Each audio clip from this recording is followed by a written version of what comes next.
నమస్తే ప్రజలారా, ఈ వీడియోలో మనం మున్సిపల్ కార్పొరేషన్స్ అలాగే మున్సిపాలిటీకి సంబంధించిన ఎలక్షన్లలో పోటీ చేసే అభ్యర్థులకు కావాల్సిన డాక్యుమెంట్స్ ఏంటివి, ఏజ్ లిమిట్ ఎంత ఉండాలి, ఎంతవరకు ఖర్చు చేయొచ్చు, పార్టీ ద్వారా పోటీ చేస్తే ఏ ఫామ్ కావాలి, ఇండిపెండెంట్ గా పోటీ చేస్తే ఏమేమి కావాలనేది మనం క్లియర్ గా మాట్లాడుకుందాము. అయితే ప్రజలారా, గడువు ముగిసిన మున్సిపాలిటీలలో కార్పొరేషన్లో ఎన్నికలు ఈ ఫిబ్రవరిలో నిర్వహించడానికి ఫిక్స్ అయ్యారు. ఫిబ్రవరి 15 శివరాత్రి, 16వ తారీఖు రంజాను, ఆ తర్వాత పిల్లలకు ఎగ్జామ్స్ కారణంగా ఆ లోపే ఈ ఎన్నికలు పూర్తి చేయాలని ఎన్నికల కమిషన్ ప్లాన్ చేసింది. ఈ జనవరి 25వ తారీఖు తర్వాత ఏ క్షణమైనా ఎలక్షన్ నోటిఫికేషన్ రిలీజ్ అయ్యే ఛాన్సెస్ ఉన్నాయి ప్రజలారా. అన్నిటికన్నా ముఖ్యమైన విషయం ఏంటంటే ప్రజలారా, ఈ మున్సిపాలిటీ కార్పొరేషన్ ఎలక్షన్లకు సంబంధించి మన విద్యార్థుల రాజకీయ పార్టీకి ఎన్నికల సంఘం క్రికెట్ బ్యాట్ గుర్తును కేటాయించడం జరిగింది. మన పార్టీ అదృష్టం, మన పార్టీలో ఎక్కువ మంది యువత ఉన్నారు. ఎప్పటి నుండో క్రికెట్ బ్యాట్ గుర్తే మనతోటి అండగా ఉంటూ మనల్ని ప్రజలకు చేరువుగా తీసుకుపోతున్నందుకు పార్టీ తరఫున మేము చాలా సంతోషంగా ఉన్నాం. అయితే రాష్ట్రంలో కానీ దేశంలో కానీ ఎప్పుడైనా పెద్ద పెద్ద నాయకులు యువత రాజకీయాల్లోకి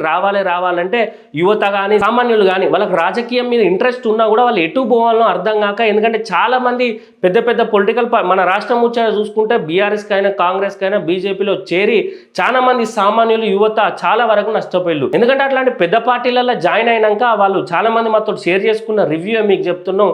ఆ జెండాలు మోయడం, వాటర్ బాటిల్ అందియడం తప్ప ఏం లేదని వాళ్ళు బాధపడ్డారు. వాళ్ళకేదో రాజకీయాలకు రావాలి, మార్పు తేవాలి, ప్రజలకు ఉపయోగపడే పాలసీలు చేపియాలనే ఉద్దేశంతో వచ్చినాక అట్లాంటి పెద్ద పొలిటికల్ పార్టీలలో జాయిన్ అయినాక వాళ్ళు చేసేది లిటరల్ గా కూలి పని, లేబర్ పని లాగా అయిందని చాలా మంది ఇబ్బంది పడుకుంటూ మాతో చెప్పిళ్ళు. అట్లాంటి వాళ్లకు, యువతకు, సామాన్యులందరికీ మన విద్యార్థుల రాజకీయ పార్టీ మంచి ప్లాట్ఫామ్ కల్పించింది ప్రజలారా. ఎందుకంటే ప్రజలారా, మన పార్టీ అధ్యక్షులు హెచ్ సునీల్ అన్న స్వయాన ఉద్యమకారుడు కాబట్టి పొలిటికల్ పార్టీ ఏ విధంగా ఉండాలి, రాష్ట్రానికి ఏం కావాలి, ప్రజల్ని ఏ విధంగా చైతన్యం చేసి ఈ పెద్ద పొలిటికల్ పార్టీలు ప్రజల్ని ఏ విధంగా ఇబ్బందులు పెడుతున్నాయో, ఏ విధంగా ఆట ఆడుకుంటున్నాయో అవన్నీ ప్రజలకు చెప్పి చైతన్యం చేసినప్పుడే రాష్ట్రంలో రాజకీయం బాగుపడుతుందని చెప్పి సామాన్యుడే రాజకీయం చేసే విధంగా మన విద్యార్థుల రాజకీయ పార్టీ నిర్మించిండు. గత 2.5 సంవత్సరాల్లో మన విద్యార్థుల రాజకీయ పార్టీ ఎన్నో పోరాటాలు చేసింది ప్రజలారా. ముఖ్యంగా నిరుద్యోగుల పక్షాన్ని నిల్చున్నాం, రైతన్నల పక్షాలను నిల్చున్నాం, బెటాలియన్ పోలీస్ పక్షాన్ని నిల్చున్నాం. మహిళలకు ఉచిత బస్సు వచ్చినాక ఆటో అన్నలను ఆదుకోవాలని వాళ్ళ పోరాటానికి మనం మద్దతు తెలుపుతూనే వాళ్ళ తరఫున పోరాటం చేస్తూనే ఉన్నాం. అట్లనే ఆర్టీసీ ఎంప్లాయీస్ ని గవర్నమెంట్ చేస్తామని అప్పుడెప్పుడో కేసీఆర్ చెప్పినప్పుడు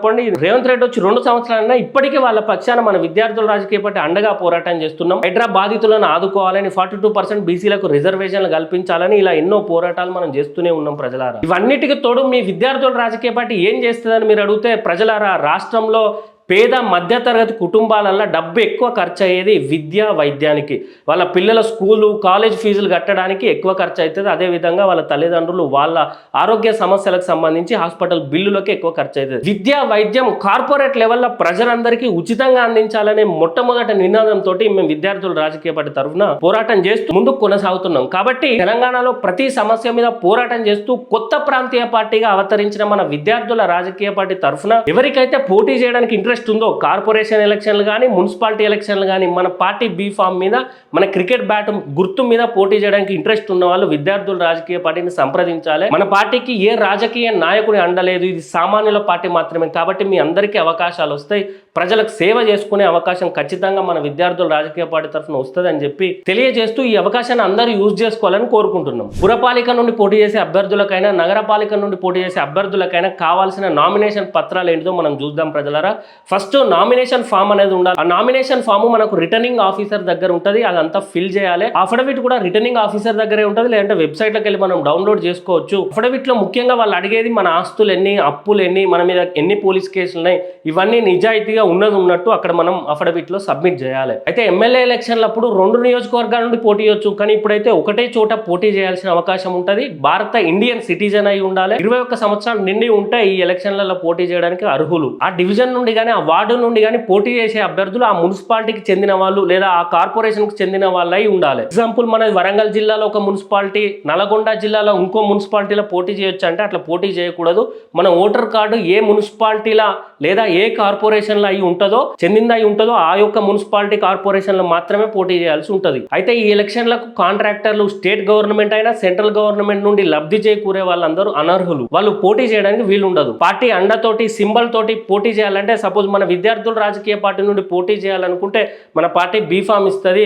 పోటీ చేసే అభ్యర్థికి ఖచ్చితంగా రాష్ట్రంలో ఏ మున్సిపాలిటీ అయినా ఏ కార్పొరేషన్ అయినా క్రికెట్ బ్యాట్ సింబల్ ఉంటుంది. నెక్స్ట్ ఆ అభ్యర్థి అఫిడవిట్ చేయించాలి, నోటరీ చేయించాలి. వీటన్నిటితో పాటు voter ID, Aadhaar card, passport size ఫోటోలు సబ్మిట్ చేయాలి రిటర్నింగ్ ఆఫీసర్ గారికి. పొలిటికల్ పార్టీ పేరు మీద చేసే వాళ్ళు ఒక మనిషిని తీసుకుపోవాలి ప్రతిపాదించడానికి, వాళ్ళ మున్సిపాలిటీకి చెందిన వ్యక్తి అయి ఉండాలి ఆ మనిషి కూడా. అదే ఇండిపెండెంట్ గా పోటీ చేసే అభ్యర్థులకు మనం ఇంతకుముందు చెప్పిన ఫామ్స్ అన్ని ఉండాలి. వాళ్ళకి ఎట్లా బీ ఫామ్ అనేది ఉండదు. ఇంపార్టెంట్ థింగ్ ఏంటంటే ప్రతిపాదించే వాళ్ళు ఇండిపెండెంట్ క్యాండిడేట్ కు ప్రతిపాదించాలంటే 10 మంది కావాలి.